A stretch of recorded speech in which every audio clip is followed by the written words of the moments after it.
대륙 철도의 유엔 총회라고 불리는 국제철도협력기구 OSJD 사장단 회의가 서울에서 열렸습니다. 동유럽과 아시아 간의 철도 대표들이 한자리에 모여서 동아시아 철도 공동체 구축을 위한 첫걸음을 내디뎠는데요. 현장에서 배태우 기자가 전해드립니다. 국제철도협력기구, 다소 생소하게 들릴 수도 있는데요. 지난 1956년 창설된 국제기구입니다. 유럽과 아시아 간 국제철도 운행을 위해 창설됐는데요. 대한민국과 러시아, 중국 등 동유럽과 중앙아시아 29개국 정부 및 철도 운영기관으로 구성되어 있습니다. 북한도 창설 멤버로 1956년부터 국제철도협력기구에 가입되어 있습니다. 대한민국은 협력기구 정회원 국가의 만장일치 승인으로 지난해 정회원으로 가입됐는데 정회원으로 가입되자마자 동아시아에서 가장 큰 철도 행사를 개최하게 됐습니다. 특히 남북의 두 정상이 지난해 만나 남북 간 철도 연결에 대한 기대감이 커지면서 이번 OSJD 사장단 회의에 대한 관심이 컸는데요. 문재인 대통령은 영상을 통해 평화로 번영으로라는 슬로건처럼 이번 대회가 대륙 철도를 통해 남북 평화는 물론 유라시아 국가 간 평화와 협력 구축을 위한 첫걸음이 되길 기대한다는 축사를 전했습니다. 한반도 평화가 철도를 통해 항구적으로 이어지길 희망합니다. 동아시아 철도 공동체가 에너지 공동체와 경제 공동체를 구축하고 나아가 다자평화 안보 체제의 출발점이 되길 기대합니다.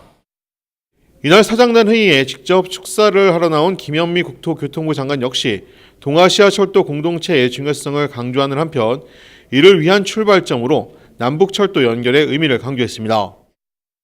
올해는 앞으로의 사업 추진을 위한 기본 계획도 수립할 예정입니다.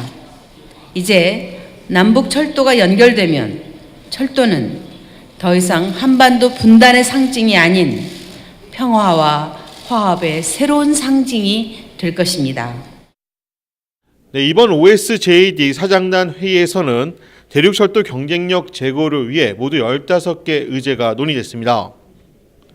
주요 의제는 철도 운영 효율화를 위한 규정 개정과 회원국 간 기술 표준화, 정보 시스템 연계 분야 등이었는데요. 지난 8일부터 진행된 실무회의와 11일 오전 수석대표회의, 또 사장단 전체 회의를 통해 주요 의제를 가결했습니다. 회의를 주관한 코레일은 대륙철도 운행 국가와 동등한 입장에서 현재 운영되는 제도와 기술 분야 등에 대해 실질적인 논의를 진행했고요. 또 향후 대륙철도 운행을 위해 보완해야 할 내용들도 도출했습니다. 다만 아쉬웠던 부분은 이번 사장단 회의에서는 북한 철도 대표들의 모습은 볼 수 없었다는 점입니다. 이로 인해 남북철도 문제는 다음 OSJD 사장단 회의로 미뤄지게 됐습니다. 이에 대해 송병석 코레일 사장은 OSJD 회원국 모두가 남북철도 연결과 한국의 대륙철도 진출에 대해 확고하게 지지하고 있음을 확인했다며 정치적인 영향을 받을 수밖에 없지만 남북철도 연결은 시간 문제라고 말하기도 했습니다. 큰 흐름으로 볼 때 이런 부분들은 결국 그 시간의 문제이지 이런 대륙철도의 연결이나 이런 부분들은 필요하지 않겠느냐. 이는 실질적인 그 수요나 실질적인 필요성에 근거한 기인하는 것이기 때문에 결국은 그 방향으로 갈 것이다. 네, 서울역은 한때 대륙으로 향하는 진입문이었습니다. 이번 OSJD 사장단 회의가 다시 한번 한국 철도가 대륙으로 향하는 시발점이 되길 코레일은 물론 동아시아 철도 대표들도 기대했습니다. 박스경제TV 배태호입니다.